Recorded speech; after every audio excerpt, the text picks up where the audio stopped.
कहानी एक स्कूल से शुरू होती है जहां छात्र रक्तदान के लिए जमा होते हैं। कुछ स्वयंसेवक नर्स किम से पूछते हैं कि क्या यह उनका पहली बार है, और वह जवाब देती हैं कि यह जगह कठिन है क्योंकि यहाँ कई लोग रक्तदान करना चाहते हैं। ऐसा लगता है कि ये बच्चे अन्य स्कूलों से ज़्यादा यहाँ आते हैं। वह सोचती है कि यह अजीब नहीं है क्योंकि आजकल बच्चे दान की कोशिश नहीं करते, और उनकी सहयोगी कहती हैं कि यह प्यारा है। छात्र एम्बुलेंस के लिए कतार में हैं, लेकिन एक और कतार है जहां छात्र पूछते हैं कि रक्तदान प्रमाण पत्र के लिए कितना मिलता है। यह 5000 वॉन था।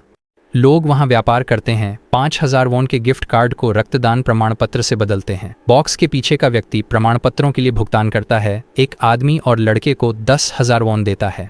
यह 10,000 वॉन में गिफ्ट कार्ड खरीदने का धंधा था। लोगों को लगा कि वह पैसे खो रहा है, लेकिन उसका असली मकसद रक्तदान प्रमाण पत्र था। प्रमाण पत्र का असली मूल्य 12,000 वॉन था, और जब वह उन्हें 10,000 वॉन में बेचता है तो रक्त आदान की जरूरत वाले लोग उसके संदेशों से भर जाते हैं, लेकिन कोई और उन्हें नहीं बेचता क्योंकि यह गैर कानूनी है। हालांकि उसके जैसे नाबालिग को पकड़े जाने पर सिर्फ चेतावनी मिलती। हिंसा, चोरी, धोखाधड़ी और वेश्यावृत्ति जैसे गंभीर अपराधों पर भी उसे कड़ी सजा नहीं दी जाती।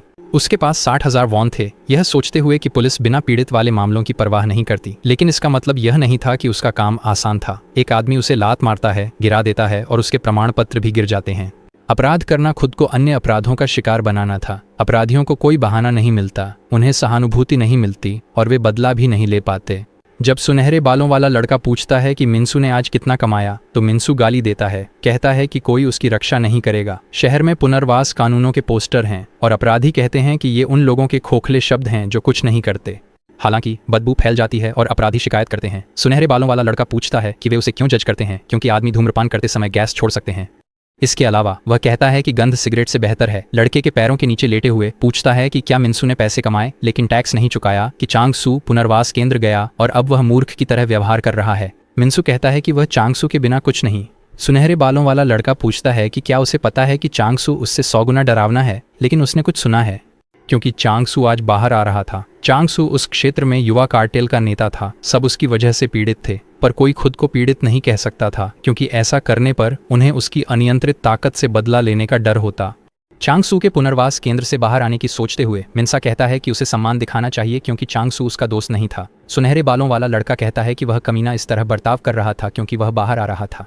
सुनहरे बालों वाला लड़का कहता है कि वह चांगसू की बुरी तरफ नहीं देखना चाहता क्योंकि शांति बेहतर है। मिन्सा अपने बैग से कुछ निकालता है और आदमी पूछता है कि वह क्या कर रहा है। उसने तय किया कि वह उसे सौंप देगा, लेकिन पूछता है कि वे क्या कर रहे हैं और इसे क्यों नहीं ले रहे। बीच की उंगली दिखाते हुए उन बदमाशों से कहता है कि वे नरक में जाएं। सुनहरे बालों वाला आदमी उसे गाली देता है, गुस्से में लात मारता है और पूछता है कि क्या यह मजाक था। पूछता है कि अब जब चांगसू नहीं है तो क्या उसे डर नहीं लगता, लेकिन चेतावनी देता है कि आज रात वह उस कमीने की जान ले लेगा। जिंदगी उसके दोस्त उसे पुनर्वास केंद्र के बारे में चेताते हैं, पर वह कहता है कि यह कुछ नहीं है और थोड़ी देर बाद बाहर जाएगा। सुनहरे बालों वाला लड़का मिन्सू को डर से कांपने पर मजबूर करता था जब वह उसे चांगसू के बजाय देखता था, लेकिन वह कमर पर चोटिल हो गया। उसके दोस्त चौंक जाते हैं जब एक जूते ने सुनहरे बालों वाले लड़के को लात मारी। मिन्सू भी हैरान है। एक आदमी उसका ध्यान खींचते हुए कहता है कि स्कूल में हिंसा नहीं हो सकती। फिर मिन्सू की मदद करता है और पूछता है कि वह ठीक है। जब लोग फुसफुसा रहे थे कि यह छात्र परिषद अध्यक्ष है, सुनहरे बालों वाला लड़का फावड़ा पकड़ता है, कहता है कि वह आज जान ले लेगा और पुनर्वास केंद्र जाएगा, जबकि अध्यक्ष बस जान लेने की बात दोहराता है। हेस उसे पकड़कर सुनहरे बालों वाले लड़के को जमीन पर पटकता है और पूछता है कि क्या उसने कभी किसी की जान ली है, क्या वह सच में इसे संभाल सकता है। सुनहरे बालों वाला लड़का पूछता है कि वह क्या कर रहा है। उसने तो बस डराने की बात कही थी, जान लेने की नहीं। उसका दोस्त अध्यक्ष की ओर बढ़ता है, पूछता है कि वह कौन है जो बीच में आ रहा है और क्या वह उसके साथ नरक में जाना चाहता है। अध्यक्ष अपराधी के मुक्के से बचकर उसके चेहरे पर थप्पड़ मारते हैं। तभी एक और मोटा दोस्त पूछता है क्या उसे सच में लगा कि यह आसान होगा क्योंकि वह छात्र परिषद का अध्यक्ष है। वह आदमी घूंसा मारने की कोशिश करता है, लेकिन अध्यक्ष झुककर वार से बचते हैं और उसकी कलाई पकड़ लेते हैं, ये सोचते हुए कि यह कितना आसान है।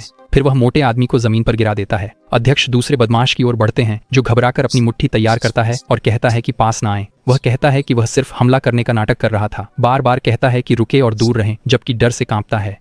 मिन्सू इस सब के बीच खड़ा होता है, स्थिति पर गहरी सांस लेते हुए। वह दोहराता है कि स्कूल में हिंसा नहीं होनी चाहिए और पूछता है कि कांग यूशियन इस सब से क्या चाहता है। यूसंग पूछता है कि वह ऐसा क्यों कह रहा है। धन्यवाद भाई कहने के बजाय मिन्सू भाई दोहराते हुए कहता है कि वह अब उसका भाई नहीं है और उसे उसके कामों से दूर रहना चाहिए, क्योंकि अगर वह गंदगी से दूर रहना चाहता है तो कचरे के पास नहीं जाना चाहिए। यूसुंग कहता है कि वह कचरा नहीं है, वह उसका भाई है और चाहे कुछ भी हो वे भाई रहेंगे। मिन्सू कहता है कि फिर भी उसे घड़ी से छुटकारा पा लेना चाहिए। उसके भाई ने कलाई देखी और पूछा, क्यों? मिन्सू ने कहा कि उसे अमीर परिवार ने गोद लिया है तो अब तक नई घड़ी होनी चाहिए क्योंकि वह घड़ी उसे शर्मिंदा कर रही है। यूसंग पूछता है कि इसमें क्या दिक्कत है और भाई की क्लास के बारे में भी पूछता है। मिन्सू कहता है कि वह घर जा रहा है। यूसंग सोचता है कि उसे सच में घड़ी बदलनी चाहिए।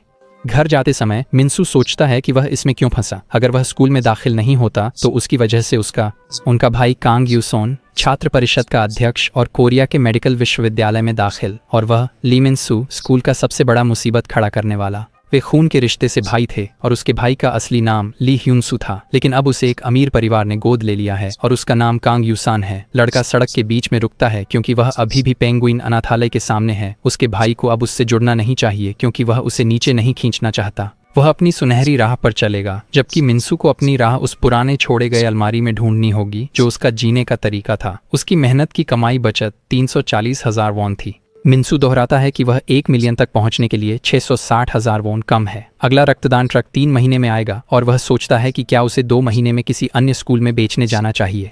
2 साल बाद उसे अनाथालय से निकाल दिया जाएगा और सरकार उसे 5 मिलियन वॉन देगी, पर यह जमा राशि के लिए काफी नहीं होगा। वह सोचता है कि क्या उसे पार्ट टाइम काम करना चाहिए, लेकिन कोई भी नाबालिग अनाथ को नौकरी पर नहीं रखना चाहता। उसे पता है कि यह गलत है, पर जल्दी पैसे का यही तरीका है। वह अपने भाई को और परेशानी में नहीं डालना चाहता। वह अपना लॉकर बंद करता है, लेकिन सुनहरे बालों वाला लड़का पीछे खड़ा मुस्कुराता है और कहता है कि मिन्सू के पास बहुत पैसा है, और पूछता है कि क्या वह कुछ मजेदार सुनना चाहता है, क्योंकि अगर वह अपराध करते हुए पकड़ा गया तो सरकार सब वापस ले लेगी। और वह हंसता है। मिन्सू पूछता है कि उसे क्या चाहिए, लेकिन सुनहरे बालों वाला लड़का पूछता है कि क्या उसने पहले ही नहीं बताया था कि उसे देखकर ही वह डर से कांप उठेगा। कक्षा के बीच में यू सांग नोट्स ले रहा है। शिक्षक सभी को शांत रहने और बैठने के लिए कहते हैं। बताते हैं कि जो चांगसू, जो पुनर्वास केंद्र में था, लौट आया है और जो उन्होंने देखा है उसके आधार पर उन्हें फिर से समायोजित करने में मदद करनी चाहिए। छात्र गपशप करते हैं कि चांगसू नहीं बदलेगा और पुनर्वास का समय पर्याप्त नहीं था, लेकिन एक व्हील चेयर कक्षा की ओर आती है और सभी छात्र चौंक जाते हैं, यहाँ तक कि यू झांग भी, जो चांगसू युवा गिरोह का नेता और एक अजेय शक्ति, व्हील चेयर में था। पूरी तरह कमजोर, वह बिना कारण हंसता है और फिर खुद को गीला कर लेता है। लोग पूछते हैं कि इस बार चांगसू को क्या हुआ। किशोर पुनर्वास अधिनियम और निरस्त कानून, जो अब किशोर अपराधियों को प्रशिक्षण के लिए सैन्य पुनर्वास केंद्रों में भेजता है। पुनर्वास तब तक चलता है जब तक वे मानसिक रूप से ठीक नहीं हो जाते। पेंगुइन अनाथालय के पास लोग चिल्ला रहे हैं कि पीछे हटें। नागरिक पूछते हैं कि क्या हुआ, और एक पुलिस अधिकारी कहता है कि किसी की जान गई, जिससे पूरे क्षेत्र में ट्रैफिक जाम हो गया। ड्राइवर बताता है कि आगे दुर्घटना हुई है और ट्रैफिक खराब है, इसलिए वह कक्षा के लिए देर से पहुंचेगा। युजुम दुर्घटना के बारे में दोहराता है क्योंकि यह उसी अनाथालय में हुई थी जहां वह रहता था। अचानक जमीन पर कुछ देखते हुए ड्राइवर पूछता है कि युवा मालिक दरवाजा क्यों खोल रहे हैं, लेकिन युहोंग बस जमीन को देखता रहता है क्योंकि वहां उसके भाई की टूटी घड़ी थी। उसे देखकर वह घबरा जाता है। एक शरीर ढका था और लोग कहते हैं कि यह अनाथालय के बच्चों में से एक था। युशान पास जाने की कोशिश करता है, लोगों से हटने को कहता है, अपने भाई को पुकारता है, लेकिन फिर सदमे में आ जाता है। किशोर पुनर्वास अधिनियम की धारा 243 के तहत इस नाबालिग को अपराध स्थल पर पकड़ा गया। उस क्षण से उसकी पहचान पुनर्वास केंद्र द्वारा प्रबंधित होगी। किशोर केंद्र के न्यायालय में एक जज ने जोर से मेज पर प्रहार किया, चिल्लाते हुए कहा कि वह अयोग्य था क्योंकि ली मिन्सू ने कोई पश्चाताप नहीं दिखाया और उसे याद रखना चाहिए कि वह हत्या के आरोप में वहां था। मिन्सू कहता है कि उसने जान नहीं ली और बार बार कहता है, पर कोई नहीं सुनता। जज बुदबुदाते हैं कि वह झूठ बोलता है और पूछते हैं कैसे। वह उंगलियों के निशान और ईंट पर खून के बारे में बताते हैं और पूछते हैं कि उसने और कौन से अपराध किए हैं जिन्हें वह नकारता है। उन्होंने कई लोगों को देखा है जो परिस्थितियों, परिवार और अपनी स्थिति को दोष देते हैं क्योंकि वे अयोग्य हैं। जब चीजें उनके अनुसार नहीं होती तो वे पीड़ित होने का नाटक करते हैं और सच्चा पछतावा नहीं करते। अदालत में लोग सोचते हैं कि जज सच में गुस्से में थे, क्योंकि अगर आप किसी का जीवन ले लेते हैं जिसने आपका पीछा किया, आपका पैसा चुराया, या सिर्फ इसलिए कि आपको वे पसंद नहीं है, तो यह दुनिया कॉर्पोरेट में डूब जाएगी। लाशें। अब उसे यह सीखना होगा, अगर कोई परेशान करे तो किसी बड़े से मदद लेनी चाहिए। अंत में उसने अपराध इसलिए किए क्योंकि उसे वयस्कों पर विश्वास नहीं था। ली मिन्सू को पुनर्वास और सुधार अधिनियम की धारा 28 के तहत किशोर निरोध और पुनर्वास केंद्र में भेजा गया। बस में कुछ युवा शहर और निरोध केंद्र की दूरी की शिकायत करते हैं। अधिकारी आपस में मजाक करते हैं। उनकी आवाज़ अच्छी है, लेकिन उन्हें थोड़ा इंतजार करना होगा क्योंकि जल्द ही उनके पास काम के लिए समय होगा। बस में बैठे अपराधी सोचते हैं कि क्या हो रहा है और क्या वे सच में वहां सोए थे। एक लड़की अपने जूते से जमीन में फावड़ा दबा रही है। अधिकारी लड़कियों से कहते हैं कि घूरना बंद करें और गहराई से खुदाई करें, जबकि अपराधी कहते हैं कि उन्हें महिला की खुशबू लिए काफी समय हो गया है और वे आपस में तय करते हैं कि कौन सी लड़की किसकी होगी। बस में अधिकारी बताते हैं कि वह लड़कियों का सुधार गृह है और उनका खुद का सुधार गृह दूसरी तरफ बन रहा है। एक अपराधी शिकायत करता है कि वह लड़कियों के बिना सो नहीं पाता, जबकि मिन्सू बस के फर्श को देखता है, सोचता है कि जब वह सच भी बोलता है तब भी कोई उस पर यकीन नहीं करता। फिर वे केंद्र में जाते हैं, दरवाजे बंद होते हैं, उनकी सजा तय हो जाती है। अधिकारी उन लड़कों को लाइन में खड़े होने को कहते हैं, लेकिन वे मना कर देते हैं और एक सिगरेट भी मांगते हैं। वह अपराधी बार बार सिगरेट मांगता है, लेकिन अधिकारी कहते हैं कि नाबालिगों को धूम्रपान की अनुमति नहीं है। वह अधिकारी को घूंसा न मारने के लिए सिगरेट मांगता रहता है, जबकि मिन्सू बस से उतरता है और कुछ अलग महसूस करता है, जैसे कुछ लोग एक साथ चिल्ला रहे हों। ऐसा लग रहा था कि पूरा अपराधियों का दल सांस फूलते हुए चिल्ला रहा था, बार बार स्वर पुकारते हुए। नए अपराधी इस पर हैरान होते हैं, लेकिन हंसने लगते हैं, कहते हैं कि ये मूर्ख मजेदार हैं और दौड़ते हुए सुअर जैसे दिखते हैं। एक अधिकारी मुड़ता है, कुछ अजीब देखते हुए अपना पैर जमीन से हटाता है और अपराधियों को रुकने के लिए चिल्लाता है। नए लोग पूछते हैं कि क्या हो रहा है और वह किस बारे में बात कर रहा है, लेकिन वह आदमी लगातार मदद मांगता रहता है। यूनिट अपने पैरों को साथ में जोड़कर खड़ी हो जाती है, वरिष्ठ के आदेश का इंतजार करते हुए। एक अधिकारी चिल्लाते हैं कि निर्देशक के सम्मान में सलामी दें। यूनिट ऐसा करती है, निदेशक को सलामी देती है। नए लोग अपराधियों और अधिकारियों पर हंसते रहते हैं, लेकिन निर्देशक दस्ते को आराम से खड़े होने का इशारा करते हैं। अपराधी शिकायत करते हैं कि उन्हें यह सैन्य सामान पसंद नहीं। निर्देशक मुस्कुराते हैं और इकाई को झुकने का आदेश देते हैं। अपराधी व्यंग्य से पूछते हैं कि क्या उन्हें घुटने टेकना चाहिए, लेकिन उनकी इकाई सिर जमीन पर पटक देती है, प्रभु के सामने समर्पण में झुक जाती है। नए लोग हैरान हैं कि उन्होंने घुटने क्यों टेके और क्या वे युवा अधिकारों से वाकिफ हैं। निर्देशक इशारा करते हुए कहते हैं कि उनके पास बिगड़ैल बच्चों का समूह है। यूनिट निर्देशक को बुलाती है, जो कहते हैं कि उनके पास इन गुंडों को संभालने के लिए 10 मिनट हैं। एक गुंडा शिकायत करता है कि उसे गुंडा कहाँ जा रहा है और कहता है कि वह उसका मुंह बंद कर देगा, लेकिन उसे एक मुक्का पड़ता है। मिन्सू सोचते हैं कि वह क्या था, क्योंकि वे लोग आसानी से गुंडों को पीट रहे थे। गुंडों की सेना आगे बढ़ती रहती है, जबकि नए छात्र सोचते हैं कि वे पागल हैं। वे भागने का फैसला करते हैं, जबकि सेना आगे बढ़ती है। एक नए छात्र को पेट में लात पड़ती है, जबकि दूसरे को पेट में मुक्का पड़ता है। गुंडे नए छात्रों की पिटाई जारी रखते हैं। निर्देशक कहता है कि उसे ऐसे सुअर देखना अच्छा लगता है, और फिलहाल वे सुअर नहीं बल्कि गुलाम हैं, क्योंकि अब वे इंसानी भाषा बोलते हैं। बिगड़ैल सेना जोर से चिल्लाती है कि युवा। हाँ, वे समझते हैं। निर्देशक को सलाम और धन्यवाद में झुकते हुए मिन्सू यह सब देखता है, सोचते हुए कि यह कैसी स्थिति है, क्योंकि ऐसी गड़बड़ी में हार मानने का नाटक सबसे अच्छा तरीका था। केवल इसी तरह वह इस स्थिति से निकल सकता था और कई लोग दूसरों से निपटने में व्यस्त हो जाते। नए छात्र आगे बढ़ते हैं, मदद मांगते हुए, जबकि मिन्सू सोचता है कि इस तरह दौड़ने से वे निशाना बनेंगे। अधिकारी उन्हें वहां न जाने की चेतावनी देते हैं। मिन्सू सोचता है कि अगर वे सच में मदद करना चाहते थे तो पहले ही करते। एक पुलिसकर्मी अपराधी की गर्दन पर डंडे से मारता है, ये कहते हुए कि उसने पास न आने को कहा था, लेकिन जब लोग नहीं सुनते तो उसे गुस्सा आता है। वे आवारा पर पैर पटकते हैं और शिकायत करते हैं कि उन्हें मारना पसंद नहीं, लेकिन उसने मजबूर किया। यह जीवित रहने की धमकी थी, जिसमें अतिरंजित हरकतें थीं और कोई महत्वपूर्ण स्थान नहीं था। ये हिंसा मारने के लिए नहीं होती। अधिकतर लोग हत्यारे नहीं बनना चाहते, यहाँ तक कि वह भी नहीं। लेकिन निर्देशक उसके सामने आता है, कहता है कि वह तेज है क्योंकि वह भ्रमित होकर वहां पहुंचा, लेकिन फिर भी मूर्खतापूर्ण चाल में फंस गया। मिन्सू माफी मांगता है, लेकिन निर्देशक उसके चेहरे पर पैर रखता है और कहता है कि माफी की जरूरत नहीं है, उसे चालाक चूहे पसंद हैं। अब से वह चूहा है, इसलिए उसे निर्देशक का मनोरंजन करना चाहिए, जो उसकी दर्द भरी चीख को भी छू छू में बदल देता है। निर्देशक पुलिस अधिकारी की ओर मुड़ते हैं और कहते हैं कि अब चीजें ठीक होनी चाहिए। वह आदमी नए छात्रों से कहता है कि वे कपड़े उतारें और नग्न होकर एक पंक्ति में घुटनों के बल बैठें। निर्देशक मुस्कुराते हैं और कहते हैं, असली प्रशिक्षण अब होगा। होटल के कमरे 106 में कोई घंटी बजाता है। यूसोंग पूछते हैं, कोई है? कोई जवाब न मिलने पर वह कहता है कि यह दोपहर के 2 बजे हैं, बाहर जाने का सही समय। वह सूट से कैंची निकालता है, धीरे धीरे उससे दरवाजे का हैंडल खोलता है और दरवाजा खोल लेता है। युवक माफी मांगता है और कहता है कि वह अंदर आ रहा है। जब वह छोटा था, वह और उसका भाई अक्सर खाली घरों में घुस जाते थे। मिन्सा बाहर पहरा देती थी, जबकि वह अंदर से कीमती चीजें चुरा लेता था। पुलिस के पकड़ने और अनाथालय ले जाने से पहले वे सालों तक घरों में सेंध लगाते रहे। नतीजतन वे पूरे घर को महज 5 मिनट में खाली कर देते थे। योशान सोचता है कि उसने नहीं सोचा था कि वह फिर से ऐसा करेगा। फिर वह बेडरूम का दरवाजा खोलता है और कहता है कि चिंता मत करो, वह कुछ चुराने नहीं आया है, वह बस जवाब चाहता है। उसका भाई भी वहां गया था। चांगसू बिस्तर से बंधा है, डर से पसीने में कराह रहा है, कह रहा है कि उसने खुद को गंदा कर लिया है। यूसुंग पूछता है कि हिरासत केंद्र ने उसे इस हालत में कैसे छोड़ा। वे कहते हैं कि वह गिरा और सिर में चोट लगी, लेकिन उसकी कोई हड्डी नहीं टूटी और न ही कोई बाहरी चोट है। वह इतना डरावना था कि पुलिस भी उससे बचती थी। लेकिन अब उसे देखकर यू सांग चांग सू का सिर बिस्तर पर दबाते हुए कहता है कि उसके लिए तो यह सिर्फ 4 हफ्ते थे, लेकिन उसका भाई शायद कभी बाहर नहीं आएगा, इसलिए चांग सू को अपना दिमाग ठीक करना होगा और जवाब देना होगा। उसके बाद यूशान को कुछ अजीब लगता है। चांग सू बिजली के बारे में चिल्लाता है और कहता है कि यह दर्द करता है, लेकिन वह गलत है। युवा व्यक्ति शिकायत करता है कि वहां आना समय की बर्बादी थी, लेकिन वह चांग सू के सीने पर कुछ और देखता है।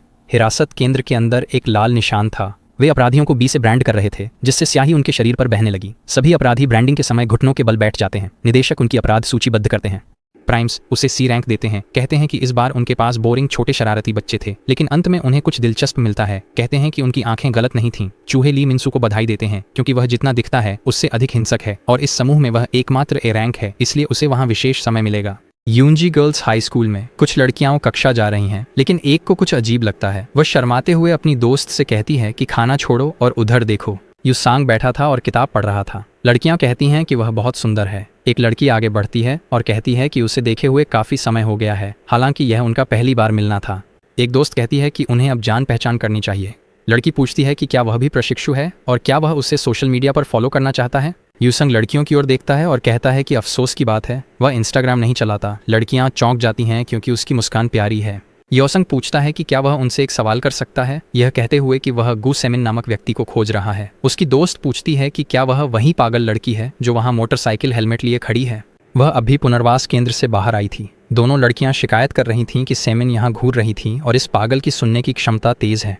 नकाबपोश लड़की छिपी नजरों के बारे में पूछती है। यूशियोंग सेमोन के सामने खड़ा है। लड़की पूछती है, कहाँ जा रहे हो? वह बस कहता है कि वह पुनर्वास केंद्र देखना चाहता है, लेकिन सेमोन उसे जाने को कहती है और यू झोंग से दूर चली जाती है। लड़का गहरी सांस लेता है, यह कहने के बाद कि उसका छोटा भाई वहां था। सेमोन की अभिव्यक्ति यह सुनकर फीकी पड़ जाती है, बिना परवाह किए चलती रहती है। यूसांग आह भरते हुए सोचता है कि शायद वह बहुत सीधा था और अगली बार बेहतर तरीके से करीब आने की कोशिश करनी चाहिए, लेकिन सेमन उसे पुकारता है। एक हेलमेट उसकी दिशा में उड़ता है। योसंग इसे सहज रूप से पकड़ लेता है। सेमन उसे बाइक पर बैठने के लिए कहती है, क्योंकि यह बात करने की जगह नहीं थी। वह इंजन चालू करती है ताकि जा सके। यूसंग पूछता है कि उसने अपना मन कैसे बदल लिया, जबकि सेमन कहती है कि उसका भाई भी वहां बंद था। लड़का जानना चाहता है कि किशोर पुनर्वास केंद्र वास्तव में कैसा स्थान है। सेमोन कुछ सेकंड के लिए चुप रहती है, ये कहने की कोशिश कर रही है कि यह वास्तव में नर्क का अवतार था। निर्देशक कहते हैं कि सिर्फ 3 घंटे हुए हैं और वे अगला प्रशिक्षण सत्र शुरू करेंगे। मिन्सू सोचता है कि यह कब खत्म होगा, क्योंकि उन्हें शुरू करना था। स्क्वाड कूदता है और सुअर की आवाजें निकालता है। अधिकारी चिल्लाते हैं कि 1 पर उन्हें सुअर कहना है और 2 पर आवाज निकालनी है। वे जवाब देते हैं और कूदते रहते हैं। मिन्सू कान खींचते हुए चूहे की आवाज निकालता है और मन ही मन इस स्थिति को कोसता है, क्योंकि सिर्फ 3 घंटे ही हुए थे, लेकिन यह अंतहीन लग रहा था। निर्देशक इस स्थिति का आनंद लेते हुए कहते हैं कि जानवरों की आवाजें कितनी अच्छी लग रही हैं, लेकिन वह शोर के बीच एक कराह सुनते हैं। सुनहरे बालों वाला शरारती लड़का जमीन पर गिरता है। अधिकारी उसे उठने के लिए कहते हैं। लड़का कहता है कि उसके पेट में दर्द है और बाथरूम जाने की इजाजत मांगता है। अधिकारी कहते हैं कि यह सहा जा सकता है, जबकि मिन्सू सोचता है कि वे उसे सिर्फ शौचालय की जरूरत के लिए पीट रहे हैं। लेकिन निर्देशक पास आता है और कहता है कि शायद उसने काफी देर सहा होगा पूछने से पहले और उसे चिंता नहीं करनी चाहिए, बस उठ जाए। वह आवारा बस ऊपर देखता है। फिर निर्देशक उसके पास बैठकर उसे देखता है और कहता है कि यह कठिन है, लेकिन पूछता है कि क्या कोई और बाथरूम जाना चाहता है। मिन्सू कहते हैं कि उन्हें एक साथ सजा मिल रही है, लेकिन अब वे जाना चाहते हैं। अधिकारी समूह को सही करते हैं और पूछते हैं कि क्या कोई और बाथरूम जाना चाहता है, और अगर नहीं तो अब उन्हें प्रशिक्षण खत्म होने तक अनुमति नहीं मिलेगी और बाकी को प्रशिक्षण जारी रखना होगा। मिन्सू सोचते हैं कि क्या सच में उन्हें जाने देंगे, और इतने अन्यायपूर्ण सिस्टम में शायद उन्हें बस यहाँ से चले जाओ। एक शरारती व्यक्ति कहता है कि यह शानदार है, क्योंकि अगर वे ऐसा करते रहे तो प्रशिक्षण जल्दी खत्म होगा। यह सोचते हुए कि वे प्रशिक्षण रोकने का तरीका ढूंढ रहे हैं, मिन्सू को लगता है कि कुछ गड़बड़ है। निर्देशक पूछते हैं कि क्या कोई और जीव समूह में शामिल होना चाहता है, क्योंकि यह दुर्लभ अवसर है। मिन्सू सोचते हैं कि वे लोगों को इतनी आसानी से कैसे जाने दे रहे हैं। बिना शर्त की दयालुता जंगल में अनाम फल जैसी थी। मिन्सू ठंडे भाव से देखता है, क्योंकि जितना मीठा और आकर्षक कुछ होता है उतना ही अजीब लगता है। इसलिए वह हाथ उठाता है, कहता है कि उसे सावधानी से संपर्क करना चाहिए। मिन्सू कहते हैं कि अब उन्हें जाने की जरूरत नहीं और वे प्रशिक्षण जारी रखना चाहते हैं। अधिकारी उसकी गर्दन पकड़कर पूछता है, क्या तुम मजाक कर रहे हो? यह शरारत है। मिन्सू कहता है, अचानक मांसपेशियों का इस्तेमाल किया, पल भर के लिए पेट जम गया। फिर अधिकारी उसे समूह में लौटने को कहता है, क्योंकि वह चूहे पर नजर रख रहा है। एक अपराधी हंसता है, कहता है कि वह मूर्ख है। मिन्सू सोचता है कि वे उनके साथ जानवरों जैसा व्यवहार कर रहे हैं, लेकिन वे बाथरूम के लिए ब्रेक देते हैं। जानवर बाथरूम नहीं जाते, सिर्फ इंसान जाते हैं। अधिकारी चिल्लाते हैं, जिसे भी बाथरूम जाना हो वे वहीं हैं। निर्देशक कहते हैं कि इंसान और जानवर दोनों को खुद को हल्का करना होता है और इसे रोकना मुश्किल होता है, इसीलिए उन्हें 30 मिनट की छुट्टी दी गई। शरारती लोग हंसते हैं, मूर्खों का मजाक उड़ाते हैं, लेकिन निर्देशक पूछते हैं कि वे किस पर हंस रहे हैं क्योंकि छुट्टी मिली थी। सबको नहीं। सभी अपराधी यह सुनकर चौंक जाते हैं। फिर निर्देशक कहते हैं कि अब से वे मानव सेंटीपीड होंगे। मिन्सू सेंटीपीड के बारे में सोचता है, जो चिलिपोडा वर्ग का आर्थ्रोपॉड है, जिसमें 15 जोड़ी पैर होते हैं। कुछ प्रजातियों में 177 जोड़े तक हो सकते हैं। एक प्राणी जो इंसानों और जानवरों से भी नीचे है। अधिकारी उन्हें आदेश देते हैं कि वे अपने पैरों को एक दूसरे के कंधों पर रखें और हाथ उठाएं, क्योंकि गिरने पर उन्हें अतिरिक्त समय मिलेगा। वे सुअरों से भी बदतर थे, ऐसे जीव जो अपनी बुनियादी शारीरिक क्रियाओं को नहीं संभाल सकते थे। उनके लिए बाथरूम का उपयोग विलासिता थी। निदेशक ताली बजाकर कहते हैं कि वे बेकार कीड़े थे और उनके लिए बाथरूम बनाया, उन्हें सब कुछ दिया जो वे चाहते थे। अगर दर्द नहीं हो रहा था तो उन्हें जल्दी काम खत्म करना चाहिए। एक अपराधी लगभग बेहोश था, लेकिन अधिकारी की मार से गिर जाता है। अधिकारी उससे पूछता है कि वह क्या देख रहा था, क्योंकि सिर्फ 3 घंटे ही हुए थे। फिर उसने उन अपराधियों पर पानी फेंका। सिर्फ 3 घंटे पहले ये राक्षस पालतू जानवर बन गए थे, सजा से बचने की कोशिश कर रहे थे, सोच रहे थे कि क्या दिन खत्म हुआ। थोड़ी देर बाद अलार्म बजता है और निर्देशक उन्हें साफ सफाई कर केंद्र में लौटने का आदेश देता है और अधिकारियों को जानवरों को राशन खिलाने के लिए कहता है। वहाँ सभी लोग निर्देशक को सलाम करते हैं जैसे ही वह जाते हैं। कैफेटेरिया में मिन्सा को खाने के बचे टुकड़ों की प्लेट मिलती है, सोचते हुए कि वहाँ कुछ खाने लायक नहीं है और क्यों वे फर्श पर खा रहे थे। क्या यह इसलिए था क्योंकि वे जानवर थे, लेकिन कम से कम बर्तनों की जरूरत तो होनी चाहिए। अधिकारी कहते हैं कि वे आभार गीत गाने जा रहे हैं और उन्हें शुरू करने का आदेश देते हैं। कुछ लोग गाना शुरू करते हैं कि वे इंसान नहीं, कुत्ते सुअर हैं, जो मिलता है खाते हैं और आदेश मानते हैं, गालियां मार के लिए आभारी होते हैं। मिन्सू सोचता है कि यह अमानवीय है, वे सच में उन्हें जानवर मानते हैं। लड़का चुप हो जाता है, सोचते हुए कि चाहे वह जीवित प्राणी हो या नहीं, वह इसे सहन करेगा और ऐसा ही करेगा। वह हाथ से खाता है क्योंकि वहां से निकलने के लिए सब कुछ सहन करेगा। एसईएम अपनी बाइक पुल पर पार्क करती है। योशुंग दृश्य में कुछ देखता है। वह किशोर पुनर्वास केंद्र है और वह उसे देख सकता है। लड़की कहती है कि वह रोज वहां जाती है क्योंकि वह अपने भाई को सोचती रहती है। यूशुंग कहता है कि उसका भाई मुकदमे का इंतजार कर रहा है और शायद जल्द ही वहां पहुंच जाएगा, और पूछता है कि क्या वह सच में सोचती है कि वह जगह नरक है, जिस पर सेमिन जवाब देती है कि नरक बेहतर होगा क्योंकि वह जगह इंसानों के लिए नहीं है। सुसन अन ने सिगरेट हटाई और कहा कि उसे वहां के बारे में रोज बुरे सपने आते हैं और वह बिना गोलियों के सो नहीं पाती, लेकिन उसे अपने भाई से सच में बहुत प्यार होगा जो उसे देखने आया है। योसंग कहता है कि जब मां का निधन हुआ तो उन्होंने उससे भाई की रक्षा करने को कहा था, लेकिन वह नहीं कर सका और इसलिए वह उसके पास आया। अब चीजें ठीक करने के लिए बहुत देर हो चुकी है। वहां से बाहर आए सभी लोगों में से वही अकेली थी जो ठीक लग रही थी। लड़की पूछती है कि क्या वह जानना चाहता है कि उसने पुनर्वास केंद्र में कैसे जीवित रही। यूशोंग सोचता है कि वह वहां से सुरक्षित कैसे निकली। वह मजाकिया चेहरा बनाकर कहती है कि उसने मूर्ख बनने का नाटक किया। यूशोंग कहता है कि वह मजाक नहीं कर रहा है और उससे बताने को कहता है। लड़की सीधे देखती है और कहती है कि वह मजाक नहीं कर रही। वह बाल पीछे बांधती है। यूजोंग उसके सिर पर निशान देखकर चौंक जाता है। सेमोन कहती हैं कि वह जगह देश के सबसे पागल लोगों से भरी थी। जब गुस्सा भड़कता तो लड़ाइयां शुरू हो जाती। यह अकल्पनीय पागलों से भरी थी और उसने नहीं सोचा था कि वे उसके सिर पर गर्म तेल डाल देंगे। यूशुंग माफी मांगते हैं, कहते हैं कि उन्हें नहीं पता था कि वह इन सब से गुजरी हैं और उन्हें कुछ और कहने की जरूरत नहीं है। सेमोन कहती हैं कि बेवकूफ़ी का नाटक करने से उससे पहले रिहाई मिल गई और शायद वह उसके लिए ज्यादा मददगार नहीं होगी, लेकिन वह उसके कंधे पर लात मारती है, कहती है कि चेहरे का भाव ठीक करे और दया न दिखाए। यू स्योंग उसके पैर को धक्का देता है, हटने को कहता है और लड़की हंसती है, कहती है कि पहले निशान के बारे में पूछा था और उसे कुछ नहीं पता था। वह समझाएगी क्योंकि लड़कों और लड़कियों दोनों के इंडक्शन समारोह के बाद उन्हें स्नान, भोजन और कपड़े मिलते हैं। मिन्सू जल्दी से जैकेट पहनता है, सोचते हुए कि भागने से रोकने के लिए उनके गले में जीपीएस कॉलर लगाया गया था। वह कपड़ों और गले की चीज की शिकायत करता है। अधिकारी ध्यान भटकाने से मना करते हैं और पंक्ति में रहने को कहते हैं। सामान मिलने के बाद उन्हें एक कमरा दिया जाता है जहां किशोर अपराधियों को उनके अपराधों की गंभीरता के अनुसार वर्गीकृत किया जाता है और उसी आधार पर कमरा तय होता है। उदाहरण के लिए ई कमरा साधारण हमले के लिए है, डी ड्रग्स के लिए, सी चोरी और धोखाधड़ी के लिए और बी गंभीर हमले के लिए। तो यूशान का भाई निश्चित रूप से एनए कमरा पाएगा क्योंकि वह उन अपराधियों के लिए है जिन्होंने हत्या या समकक्ष अपराध किए हैं, जैसे लड़के के भाई ने हत्या की थी। मिन्सा गहरी सांस लेता है जब वह कमरे में जाता है जहां पहले से 4 लोग हैं, 2 मांसपेशियों वाले जिनकी नसें उभरी हैं, एक बालकटी गुंडा और एक लंबे बालों वाला आदमी घूर रहा है। मिन्सा सोचता है कि चीजें शांत हैं और यह एक गतिरोध हो सकता है। वह अब पीछे नहीं हट सकता। एक बदमाश पूछता है कि क्या उसे अपना परिचय देना नहीं आता। यह जानना चाहता है कि वह कहाँ से है और यहाँ क्यों आया। मिन्सू समझता है कि यह पृष्ठभूमि जांच का टकराव है और बताता है कि वह पेंगुइन अनाथालय से आया है और सोंगरेक स्कूल में पढ़ता है। गुंडे हंसते हैं, कहते हैं कि यह आम रास्ता है और वे सोंगरेक से किसी को जानते हैं। लंबे बालों का आदमी सबको चुप रहने को कहता है, पूछता है कि उसे वहां क्यों लाया गया और अगर वह रूमी में है तो उसने कुछ बड़ी परेशानी खड़ी की होगी। मिन्सू सोचता है कि यह आदमी नेता होगा। वह कहता है कि वह हत्या के लिए वहां है। अपराधी ठंडे पसीने में फुसफुसाते हैं कि आखिरकार उन्हें कोई मिला जिसने जान ली हो। मिन्सू सोचता है कि वह अकेला हत्यारा है। उसने सोचा कि वे समान अपराधों पर समूह बनाते हैं, लेकिन हत्या सबसे बुरा है। वह सोचता है कि क्या अपराध की गंभीरता वहां शक्ति तय करती है। बाली पहने अपराधी हंसते हुए कहता है कि उनका कुत्ता बर्बाद है क्योंकि वह हमेशा नए के रूप में फंसा रहेगा।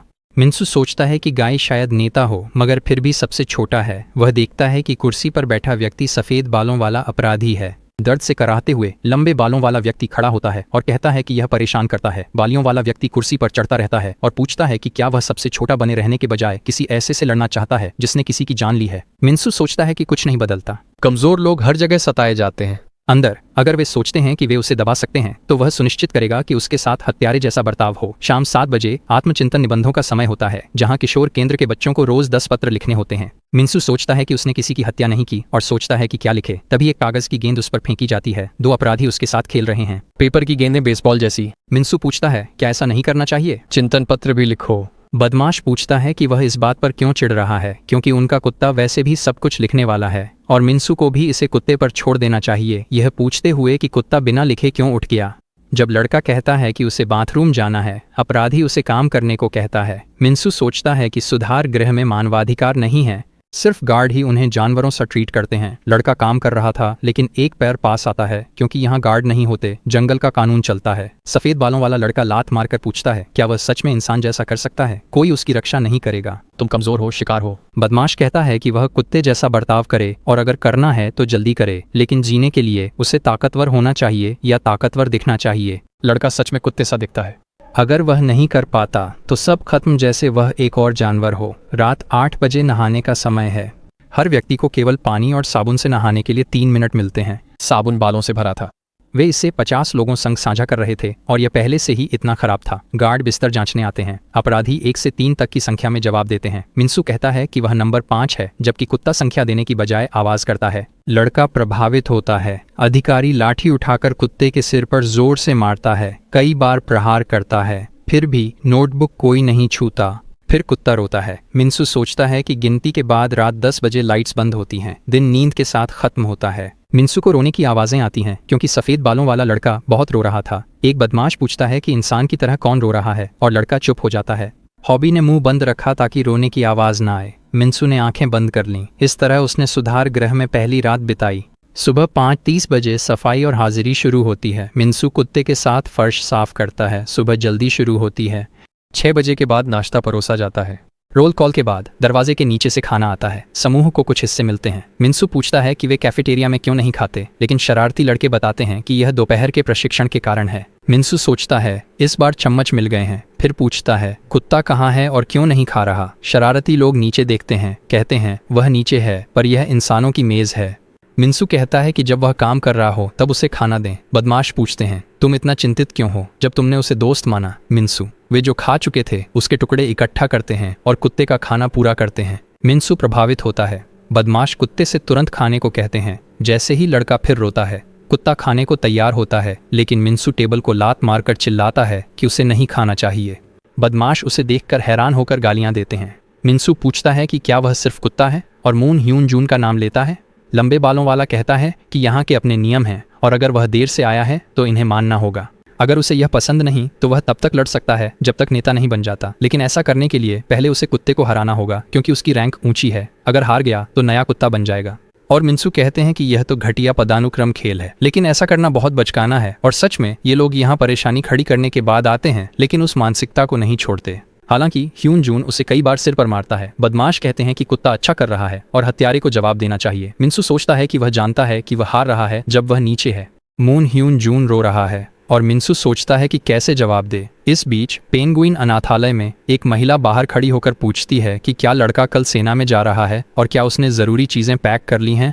युशुंग निदेशक माँ से सहमत हैं क्योंकि उन्होंने और उनके भाई ने खजाने पैक कर लिए हैं। निदेशक कहते हैं कि वे अनाथालय में सबसे बड़े शरारती थे, खासकर युजोंग, जो बच्चों को आसानी से पीट देते थे। लड़का पूछता है कि क्या सच में ऐसा था, जबकि निर्देशक को याद आता है कि बच्चे उससे डरते थे। युसांग मुस्कुराकर कहता है कि उसे याददाश्त में गलती हुई है क्योंकि उसने बच्चों से लड़ाई की थी। मून मिन्सू को थप्पड़ मारता है और माफी मांगता है, जबकि गुंडे उसके चेहरे पर पैर रखते हैं, कहते हैं कि वह कमजोर है, हत्यारा नहीं, और इसी कारण मिन्सू के माता पिता ने उसे छोड़ दिया।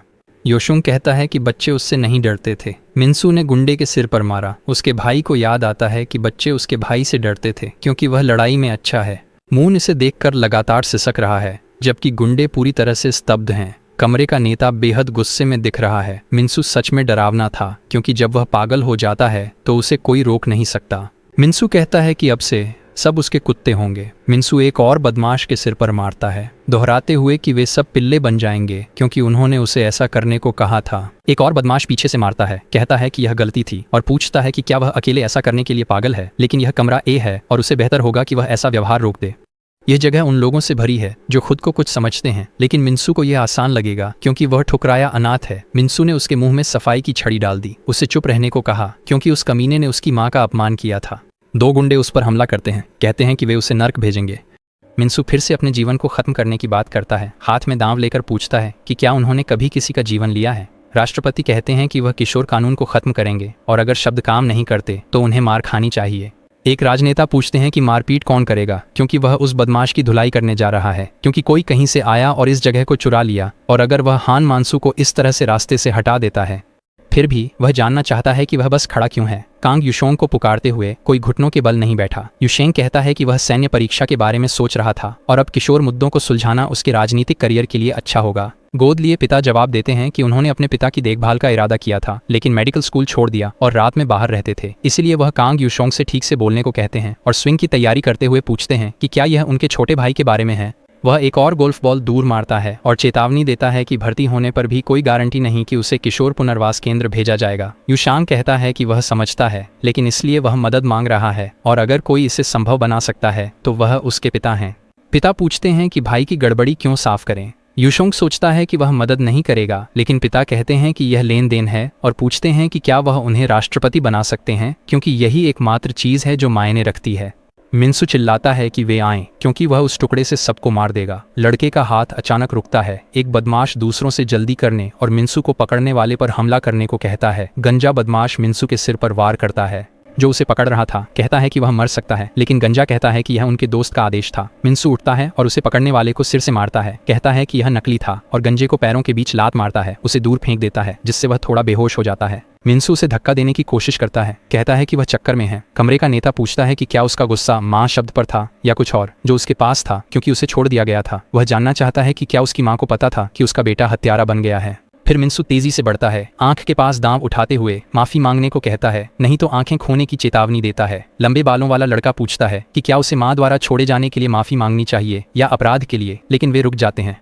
लड़का हाथ उठाकर कहता है कि उसने नहीं किया। मिन्सू सोचता है कि क्या हुआ, लेकिन कमरे का नेता कहता है कि वही शुरू करने वाला था। लड़का जल्दी से मुड़कर पूछता है कि वह किससे बात कर रहा है। अधिकारी उसकी ओर दौड़ते हुए सिर पर वार करते हैं। ली मिन्सू के चेहरे पर जोर से मारते हैं। फिर वे सभी को दीवार के सहारे खड़े होने का हुक्म देते हैं और मिन्सू से हथियार छोड़ने को कहते हैं। अधिकारी उसे मारते रहते हैं क्योंकि उसने समस्या खड़ी की। लंबे बालों वाला लड़का कहता है कि उसने हथियार उठाया और दूसरों को मारा जिससे चोटें आईं और वह इसे रिपोर्ट में लिखेगा। अधिकारी पूछता है कि क्या वे चुपचाप बैठे रहे जबकि उसने हंगामा किया। मून भी सहमत है। अधिकारी मिन्सू को बालों से खींचते हुए कहता है कि वह खोया हुआ मामला है और उसे अपने कृत्यों पर सोचने के लिए एकांत कारावास की सजा मिली है, जिससे मिन्सू सब पर शाप देता है। दंड कक्ष, जहां समस्याग्रस्त व्यक्तियों को कुछ समय के लिए अलग थलग रखा जाता है, वहां बिताए गए दिन हिरासत की अवधि में शामिल नहीं किए जाते। तो मिन्सू शाप देता है कि उसकी सजा बढ़ गई है, लेकिन अकेले होने के कारण।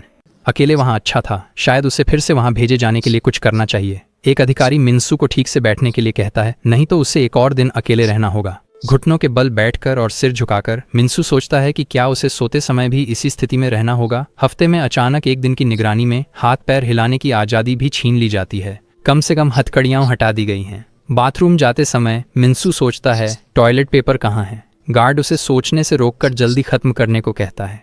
मिन्सू टॉयलेट पेपर पूछता है। गार्ड बताता है कि वह पीछे है।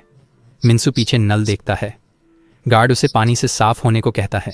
मिन्सू अपने हाथ देखता है और सोचता है कि अब उनका उपयोग करना होगा। लड़के की कोठरी में खाना आता है और वह स्थिति को कोसता है क्योंकि खाने के लिए उसके हाथ नहीं खुले। जब वह वहां से बाहर निकलेगा तो वह उन्हें सबक सिखाएगा। शाम 7 बजे आत्मचिंतन लिखने का समय है। एकांत कारावास में भी पत्र लिखे जाने चाहिए और अब उसे वहां भेजे जाने के कारण 2 गुने पत्र लिखने होंगे। वह अपनी कोठरी से गंजे आदमी का चित्र बनाता है और वहां रहने वाले अन्य लोगों के बारे में लिखता है। मिन्सा सोचता है कि वहां सभी के पास समस्याएं हैं, लेकिन सबसे बड़ी समस्या वह कमीना गु सेजुन है जिसे किसी भी हालत में हराना होगा। रात में एकांत कारावास में मिन्सू फर्श पर सोता है, जमीन पर लार टपकाते हुए। बेहोशी में वह अपने भाई का सपना देखता है उनके जलते घर में।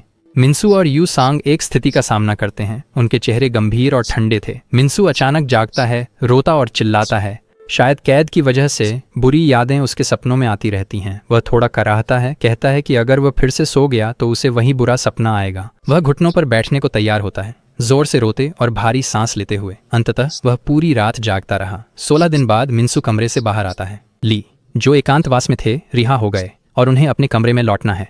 अपराधी उन्हें गंभीरता से देखते हैं, जबकि मिन्सू नाराज होकर गालियां देता है। अपराधी माफी मांगते हैं और कहते हैं कि उनका कुत्ता फिर ऐसा नहीं करेगा।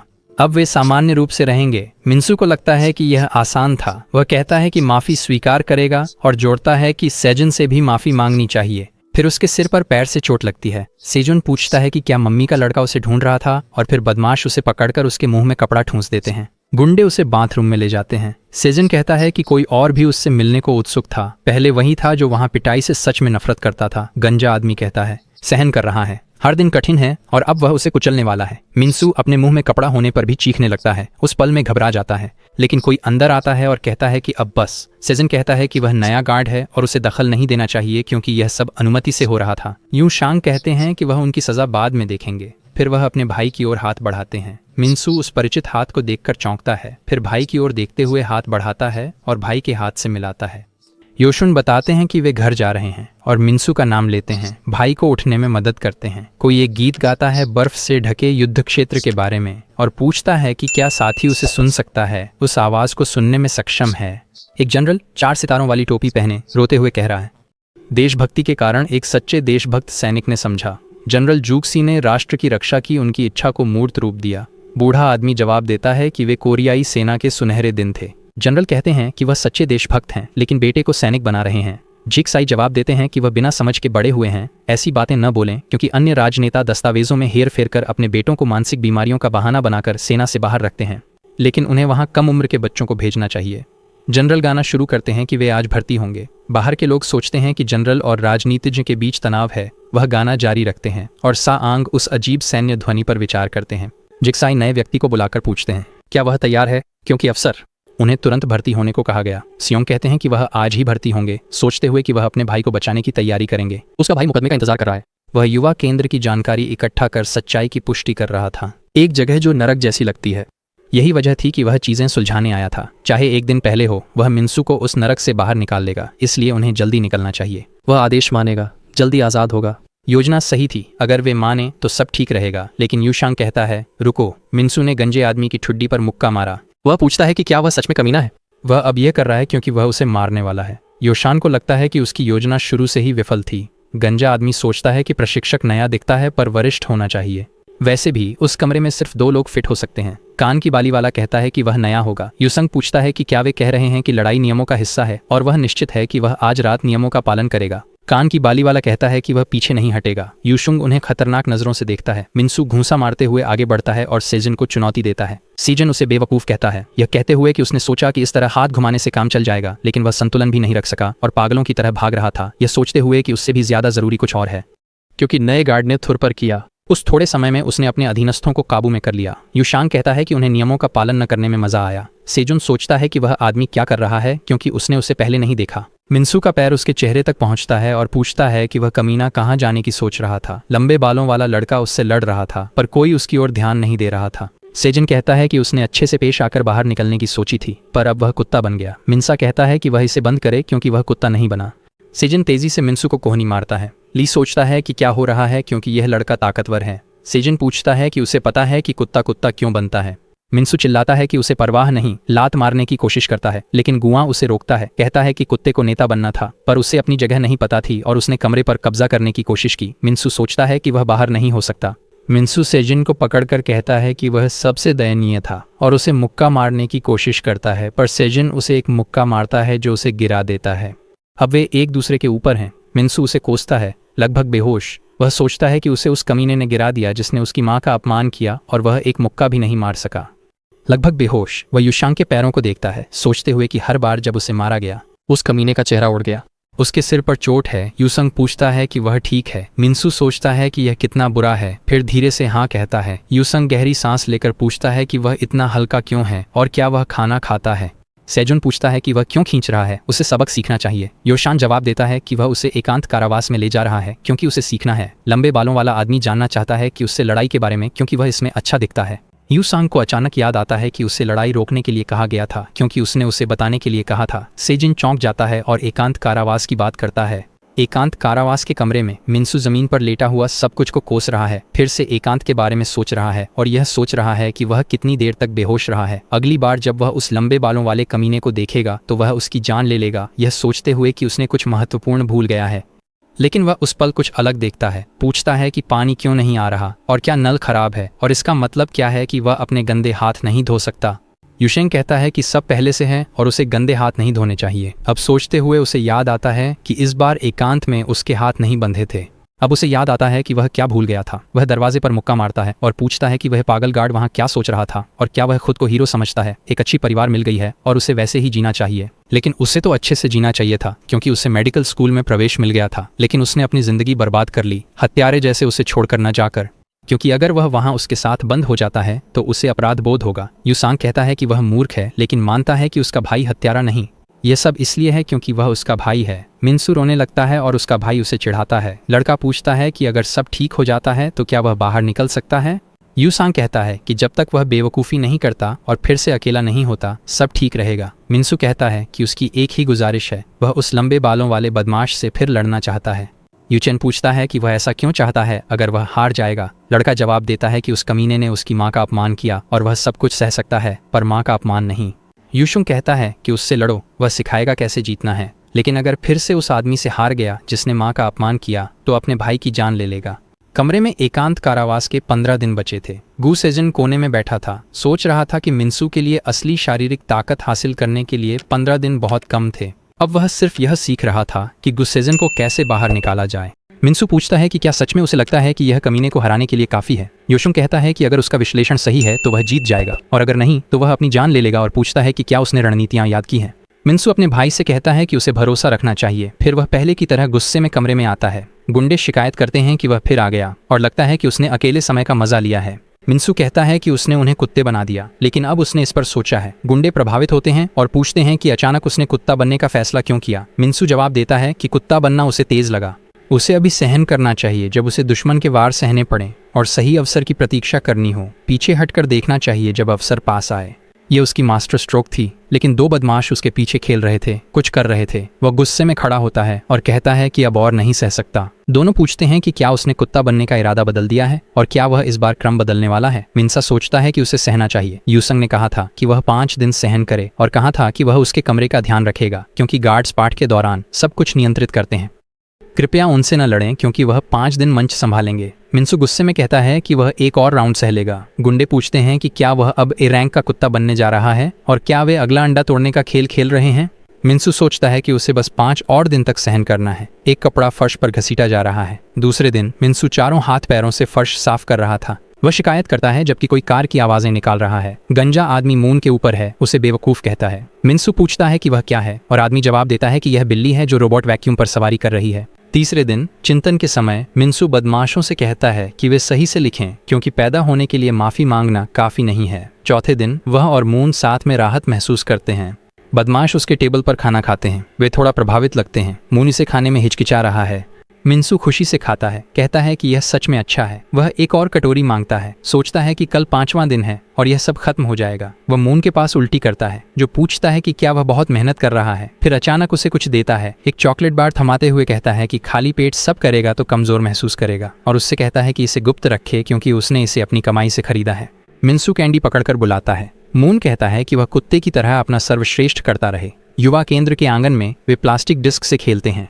मिन्सू दौड़कर उसे मुंह से पकड़ता है। गुंडे कहते हैं कि वह कुत्ते की भूमिका अच्छी निभाता है और कुत्ता नंबर 1 शिकायत करता है क्योंकि उसने अभ्यास में गलती की थी। कहते हैं कि वह मूर्ख इधर उधर दौड़ रहा था और वह एक किंवदंती था, लेकिन फिर कुछ देखता है और ध्यान देने को कहता है क्योंकि वह किचन यूनिट थी। सदस्य पूछते हैं कि वह कौन है और क्या यह युद्ध है। मुन पूछता है कि क्या वह फ्रिस्बी खेल में आना चाहता है। सेजन लेटकर आसमान देखता है। वह सोचता है कि यह क्या है और मिन्सू उस लड़के को कैसे जानता है। शायद किसी ने उसे यहाँ भेजा है और वह उसकी बहन हो सकती है। कोई A3 नेता को बुलाता है। किचन यूनिट पूछता है कि क्या वह कुत्ता है, क्योंकि उसे सही से देखना चाहिए, चूंकि उस कमीने ने पहले उनकी टीम पर हमला किया था और इसका मतलब है कि किचन यूनिट युद्ध घोषित कर रही है, इसलिए उसे माफी मांगनी चाहिए और वे उसे जाने देंगे। एक गंजा आदमी पूछता है कि क्या वह सच में लड़ाई से डरता है। साजिन उसे भूलने के लिए कहता है उन्हें चीजें बढ़ानी नहीं चाहिए, अनावश्यक गर्मी की जरूरत नहीं है, इसे उचित रखना चाहिए। रसोई इकाई पूछती है क्या यह सही है। बेन बार बार मुंह को मारता है, पूछता है कि क्या वह ऐसे ही चीजें चलाता है जिससे वे नाराज होते हैं। चीजें छुपाने की जरूरत नहीं। रसोई यूनिट के बारे में गंजा आदमी कहता है कि कुत्ते के लिए लड़ाई शुरू करना बहुत है। मिन्सू पूछता है कि गार्ड्स नहीं आएंगे। साथी कहता है कि गार्ड्स छोटी लड़ाइयों की परवाह नहीं करते और इसे ऐसे ही छोड़ देंगे। मिन्सू ने मून की मदद की पुकार सुनी। आर को याद आया जब उसने उसे चॉकलेट दी थी और वह रैपर पकड़े था। योसंग ने कहा कि स्नैक टाइम जल्द खत्म होगा और लड़ाई शुरू होगी, उसे बस सहना था। किचन यूनिट मून को लगातार मार रही है। वह कहता है कि मारना संतोषजनक है और वह इसे कुछ और दिन करेगा, लेकिन एक फ्रिस्बी उसके सिर पर फेंकी जाती है जो रसोई इकाई के नेता के सिर पर लगती है। यह मजेदार था, जिससे वह गिर जाता है। क्लास A के गुंडे चौंक जाते हैं।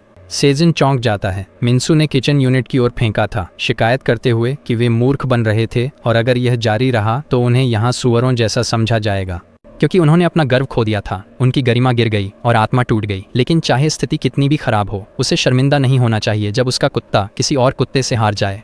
सेजिन पीछे से पुकारता है, कहता है कि उसने हस्तक्षेप न करने को कहा था। रसोई इकाई का सदस्य उसके कंधे पर हाथ रखता है, पूछता है कि क्या यह सच है और कहता है कि वह रसोई इकाई के नेता को बताएगा कि उसने युद्ध की घोषणा की है। सागन उसके चेहरे पर कोहनी मारता है, कहता है कि युद्ध के लिए आगे बढ़ो, लेकिन पहले इस विद्रोही से निपटेंगे। मिन्सू मन ही मन उसे कोसता है, माफी मांगते हुए। बदमाश लोग इकट्ठा होते हैं, सोचते हैं कि क्या यह क्रांति होगी। मिन्सू सोचता है कि उसने फिर से योजना बिगाड़ दी, सारी मेहनत की परवाह किए बिना। भीड़ कहती है कि गैस सागिन मिन्सू को हरा देगा। वह सोचता है कि वह इस मुसीबत से नहीं बच सकता, लेकिन वह यह सुनिश्चित करेगा कि उसने जो वादा किया उसे पूरा करे। गस सेजन कहता है कि वह फिर से हारने के लिए कह रहा है। मिन्सू पूछता है कि क्या वह शर्त लगाना चाहता है कि जो भी लड़ाई जीतेगा वही कमरे का नेता बनेगा। उसे यकीन है कि इस बार वह जीतेगा। किशोर पुनर्वास कक्षा में जिन बच्चों को नाबालिग के रूप में पकड़ा गया था, उन्हें वहां बुनियादी कक्षाएं लेनी होती हैं। पाठों के दौरान सभी कर्मचारी बाहर आंगन में होते हैं। दूसरे शब्दों में, जो भी होता है वह उन पर निर्भर करता है। योजना का पहला चरण मिन्सू को नेता बनाना है। आज मिन्सू सेजिन को हराकर नेता बनेगा, इसलिए सब कुछ तैयार है। अगर मिन्सू सेजिन के खिलाफ जीतता है तो सब कुछ सही होगा और यह अभिनेताओं के प्रवेश का समय होगा। वह सोचता है कि वे क्यों नहीं आ रहे। खिड़की से बाहर देखता है जब लोग चिल्लाते हैं, पूछते हैं कि वह एक भी मुक्का क्यों नहीं मार पा रहा, क्योंकि सेजुन शायद किसी दिव्य शक्ति का उपयोग कर रहा है सब कुछ चकमा देने के लिए। यूसंग हल्की मुस्कान के साथ आह भरता है, फिर खिड़की के फ्रेम को पकड़कर खुद को ऊपर खींचता है और ली मिन्सू को बेवकूफ़ कहकर चिल्लाता है। तभी उसे सेजुन का मुक्का लगता है। यूसोंग पहले कदम की घोषणा करता है, जो एक क्रॉस पंच है जो उसकी ओर लक्षित है। फिर वह हाथ हिलाता है और दूसरे कदम के बारे में बताता है जिसमें लिवर पर पंच होगा। तीसरा कदम एक हुक है, फिर मिड किक, पांचवें के लिए बेसिक किक, फिर फ्रंट किक, स्पिनिंग किक और राउंड हाउस किक।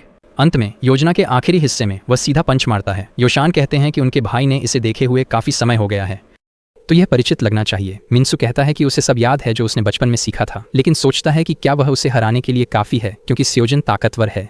उसका भाई बताता है कि सेजिन बिना प्रशिक्षण के भी अच्छा लड़ता है। मिन्सू पूछता है कि क्या यह प्राकृतिक प्रतिभा है। यूहोंग कहता है कि उसकी तकनीकों में प्रवाह नहीं है। संक्षेप में, उसके पास सही संयोजन नहीं है। सेजिन साधारण लड़का है जो अच्छा लड़ता है, लेकिन प्रशिक्षित व्यक्ति को नहीं हरा सकता। मिन्सू कहता है कि फिर भी वह उससे हार गया और एक भी मुक्का नहीं मार सका, और भले ही वह जो सिखाया जा रहा है सीख ले। योसंग कहता है कि उसे कक्षा में लड़ना चाहिए, लेकिन उसके भाई को समझ नहीं आता कि वहां लड़ने में क्या फर्क होगा। उसका भाई कहता है कि अगर सेजिन लगातार हमलों से बचता रहेगा तो वह गिर जाएगा। कक्षा में उसे फंसाने के लिए कई जगह हैं, माहौल का उपयोग कर उसे गिराना चाहिए। जैसे ही संयोजन रुकता है, सेजिन। भीड़ चिल्लाती है कि यह लड़ाई उबाऊ है क्योंकि हत्यारा बस एक हारा हुआ है जो सही से लड़ नहीं सकता। मिन्सू को लगता है कि यह बुरा है, लेकिन क्योंकि मैदान पर कोई बाधाएं नहीं हैं, यूशेंग लड़ाई के पास दौड़ता है। ली मिन्सू को बेवकूफ़ कहता है क्योंकि वह नहीं सुनता। वहाँ बहुत लोग हैं और वह नहीं देख सकता कि क्या हो रहा है। फिर भी उसे इस लड़ाई को अभी रोकना है, योजना की परवाह किए बिना, इसलिए वह लड़ाई रोकने के लिए चिल्लाता है। निर्देशक पूछते हैं कि वह क्या कर रहा है। वह पॉपकॉर्न खा रहा है। निर्देशक पूछते हैं कि उसकी मस्ती क्यों बिगाड़ रहा है। यूसंग वरिष्ठ अधिकारी को सलाम करता है और कहता है कि बच्चे लड़ रहे हैं और वह इसे रोकने वाला था। निर्देशक पूछते हैं क्यों और क्या उसे पशु साम्राज्य देखना पसंद है। यूसंग थोड़ा भ्रमित होता है, लेकिन निर्देशक बताते हैं कि जब चूहे जैसे जीव ऐसी जगह पर होते हैं जहां उन्हें नहीं होना चाहिए तो क्या होता है। वह कहता है कि भूखा सांप चूहे को खाएगा, लेकिन पूछता है कि क्या युहोंग जानता है कि फिल्म क्रू क्या करेगा। वह जवाब देता है कि वे कुछ नहीं करेंगे क्योंकि सांप का चूहे को खाना प्राकृतिक क्रम है। उसे उनकी लड़ाई में दखल नहीं देना चाहिए। प्राकृतिक क्रम का सम्मान करते हुए वह सोचता है कि यह लड़ाई देखना मज़ेदार होगा। युशांग सोचता है कि यह आदमी पागल है। निर्देशक पूछते हैं कि वह उनके साथ क्यों नहीं जुड़ते और शो का आनंद लेते हैं। मिन्सू सेजन के सामने आता है, सोचते हुए कि उसे बस एक पंच मारना है। वह एक हुक के लिए तैयार होता है जो छलावा होगा, लेकिन सेजन उसे चकमा देकर अपने अधीनस्थ के चेहरे पर पंच मारता है। ये पूछते हुए कि वह क्या कर रहा था, मिन्सू सोचता है कि अगर वह बस अपना कॉम्बो लैंड कर सके तो ये खत्म हो जाएगा और कृपया उसे एक हिट लैंड करने दें, तो उसे इसे लेकर फंसाना होगा। दूसरे चरण की तैयारी में सेजिन उसकी गर्दन पर वार करता है और पूछता है कि वह बार बार गिनती क्यों कर रहा है, क्या वह उसे सिखाने की कोशिश कर रहा है। मिन्सू तीसरा वार करता है और सेजिन बचकर कहता है कि वह सही था, क्योंकि 2 के बाद 3, 4, 5, 6 और 7 आते हैं। मिन्सू को लगता है कि उसकी पहुंच कम है, उसके पास कोई योजना नहीं है और सहन शक्ति भी खत्म हो गई है। उसकी कॉम्बो के लिए कोई दीवार नहीं है, वह बस मार खा सकता है, लातें खा रहा है। गुंडे पूछते हैं कि वह क्यों जा रहा है। युसुंग सोचता है कि उसे हार मान लेनी चाहिए क्योंकि उसके पास कोई योजना नहीं है, लेकिन वह बाद में नई योजना बनाएगा।